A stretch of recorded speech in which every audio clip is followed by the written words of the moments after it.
الحمدللہ وحدہ والصلاة والسلام علی من لا نبی بعدہ۔ السلام علیکم ورحمۃ اللہ۔ پروگرام قرآن کی عربی کے نئے لیکچر کے ساتھ حاضر ہیں۔ پچھلے لیکچر میں ہم نے معرب اور مبنی کے بارے میں پڑھا تھا۔ انشاءاللہ پہلے آج اس کا خلاصہ عرض کر دیتے ہیں اور اس کے بعد پھر ایک نئے ٹاپک کی طرف چلیں گے۔ دیکھیں، اسم کی ہم نے ایک مختلف انداز میں تقسیم کی تھی، اسے ایک مختلف زاویے کے ساتھ پڑھا تھا۔ ہم نے اس بات کو بیان کیا تھا کہ اسم یا تو معرب ہوگا یا مبنی ہوگا، یعنی کہ اسم کی فاؤنڈیشن یا تو اتنی مضبوط ہوگی کہ آپ اسے ہلا نہیں سکیں گے، ایسی صورت میں اسم مبنی ہوگا۔ اسے میں نے یہ بھی عرض کیا تھا کہ ٹیکنیکل ٹرمینالوجی میں اگر آپ اسے سمجھنا چاہیں تو آپ یوں کہیں گے کہ اسم اپنی تینوں اعرابی حالتوں میں ایک جیسا دکھے گا۔ مثال کے طور پہ لفظ حاذا حالت رفعی میں بھی حاذا ہوگا، حالت نصبی میں بھی حاذا ہوگا، اور حالت جری میں بھی حاذا ہوگا۔ حاذا کی شکل بالکل بھی تبدیل نہیں ہوگی کیونکہ یہ مبنیات میں سے ہے، مبنی کی ایگزامپلز میں سے ہے۔ لہٰذا اگر ہم اس کو مزید خلاصے کے طور پہ بیان کریں تو ہم یہ کہہ سکتے ہیں کہ کچھ اسما ایسے ہوں گے کہ جو تینوں اعرابی حالتوں میں ایک جیسے نظر آئیں گے۔ اچھا، ان کی تعداد کوئی بہت زیادہ نہیں ہے، لہٰذا جب ہم اس ٹاپک کو پڑھیں گے کہ جو کہ مبنیات کا ٹاپک ہوگا تو وہاں پر آپ کو کلیریفائی کر دیا جائے گا کہ اسم کی یہ کیٹیگری مبنی ہے، تو آپ نے بس اسے یاد رکھنا ہے کہ ہاں یہ چیزیں مبنی ہیں، لہٰذا یہ تینوں حالتوں میں ایک ہی جیسی نظر آئیں گی۔ دوسری کیٹیگری ہم نے پڑھی تھی اور وہ تھی معرب۔ معرب یہ ایسے اسما تھے، اور میں نے پہلے بھی عرض کیا تھا کہ اسم کی جمع اسما ہوتی ہے، تو معرب ایسے اسما تھے جو تینوں حالتوں میں ظاہر ہوتے ہیں، یعنی کہ حالت رفعی میں ایک خاص انداز میں دکھتے ہیں، حالت نصبی میں خاص انداز میں دکھتے ہیں، اور حالت جری میں ایک خاص انداز میں دکھتے ہیں۔ لہٰذا معرب ایک ایسا اسم ہوتا ہے جو اپنی اعرابی ڈفرینٹ حالتوں میں ڈفرینٹ شکلیں اختیار کرتا چلا جاتا ہے۔ اس کے بعد آپ کو بتایا تھا کہ معرب دو قسموں کا ہوتا ہے، ایک منصرف اور ایک غیر منصرف۔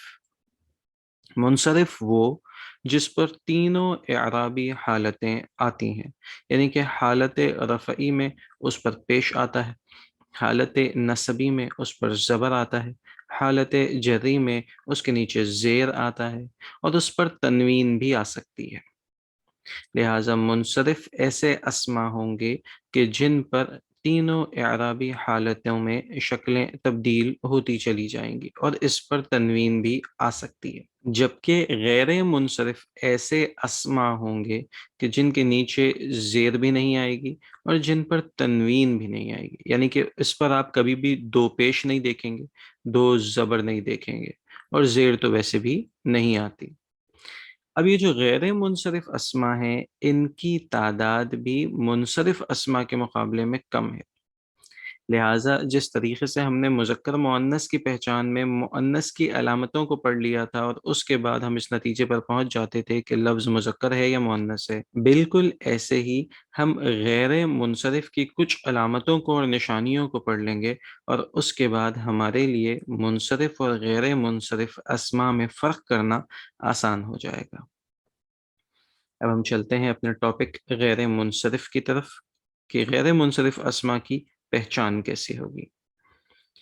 اس میں سب سے پہلی چیز یہ یاد رکھیے گا کہ تمام عرب عورتوں کے نام یہ غیر منصرف ہوا کرتے ہیں۔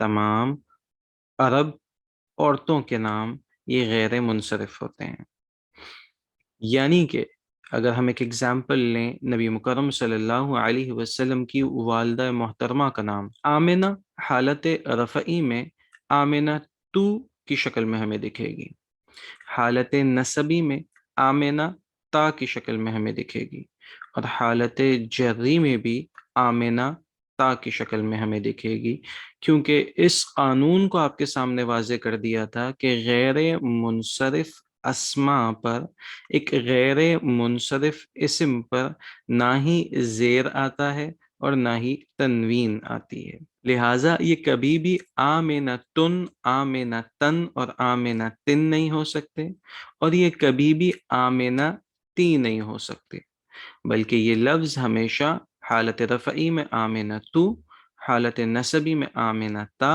اور حالت جری میں بھی آمنتا ہوگا۔ دوسری اگزامپل دیکھیے، نبی مکرم صلی اللہ علیہ وسلم کی پہلی زوجہ محترمہ کا نام خدیجہ۔ اب یہ خدیجتو حالت رفعی، خدیجتا حالت نصبی اور خدیجتا ہی حالت جری، کیونکہ آپ کو یہ بات بتائی کہ غیر منصرف پر کبھی بھی زیر اور تنوین نہیں آئے گی۔ نبی کریم علیہ الصلاۃ والسلام کی ایک اور زوجہ محترمہ ام المؤمنین حضرت عائشہ رضی اللہ تعالی عنہا کا نام عائشۃ، عائشتا، عائشہ تا، کبھی بھی تنوین نہیں آئے گی اور کبھی بھی زیر نہیں آئے گی۔ دوسری کیٹیگری دیکھتے ہیں، مردوں کے وہ تمام نام کہ جن کا اختتام گول تا پر ہو، جو گول تا پر ختم ہوتے ہوں، وہ بھی غیر منصرف ہوا کرتے ہیں، یعنی کہ ان پر نہ ہی زیر آئے گی اور نہ ہی تنوین آئے گی۔ مثال کے طور پہ اسامہ، اب دیکھیے اسامہ کے آخر میں گولتا آ رہی ہے، تو اب یہ حالت رفعی میں اسامتو، حالت نصبی میں اسامتا اور حالت جری میں بھی اسامہ تا ہوگا۔ اب یہ اسامتا حالت نصبی حالت جری میں فرق آپ کیسے کریں گے اور کیسے آپ کو پتہ چلے گا کہ اس وقت یہ حالت نصبی میں اور اس وقت یہ حالت جری میں؟ یہ آپ کو مزید کچھ چیزیں پڑھنے کے بعد واضح ہوگا کہ اگر اس اسم سے پہلے کوئی خاص چیز موجود ہے، کوئی خاص حرف موجود ہے، کوئی خاص علامت موجود ہے، تو اب ہم کہہ دیں گے بھئی یہ تو حالت جری میں، وہ انشاءاللہ اپنے مقام کے اوپر آ جائے گا اور بہت آسانی کے ساتھ آپ کو سمجھ میں بھی آ جائے گا۔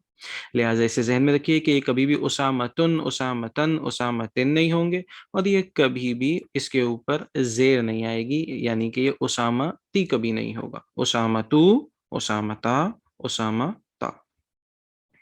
اگلا نام دیکھتے ہیں، طلحہ۔ نبی کریم علیہ الصلوۃ والسلام کے ایک صحابی کا نام طلحۃ، طلحتا، طلحہ تا، حالت رفعی، حالت نصبی اور حالت جری۔ اب کچھ پریکٹس کر لیتے ہیں، میں ایک دو ایگزامپلز آپ کے سامنے بیان کر دیتا ہوں۔ مثال کے طور پر نبی کریم علیہ الصلوۃ والسلام کی صاحبزادی کا نام فاطمہ، فاطمتن، فاطمتن، فاطمتن نہیں ہوگا کیونکہ اس پر تنوین نہیں آ سکتی، یوں ہی فاطمہ تی بھی نہیں ہوگا کیونکہ اس پر زیر بھی نہیں آ سکتی، لہٰذا اس کی حالت رفعی فاطمتو، اس لفظ کی حالت نصبی فاطمہ تا اور اس لفظ کی ہی حالت جری فاطمہ تا ہی ہوگی۔ آج کے لیے بس اتنا ہی، انشاءاللہ نیکسٹ لیکچر میں کچھ مزید غیر منصرف کی ایگزامپلز اور ان کی قسموں کے ساتھ حاضر ہوں گے۔ السلام علیکم ورحمۃ اللہ وبرکاتہ۔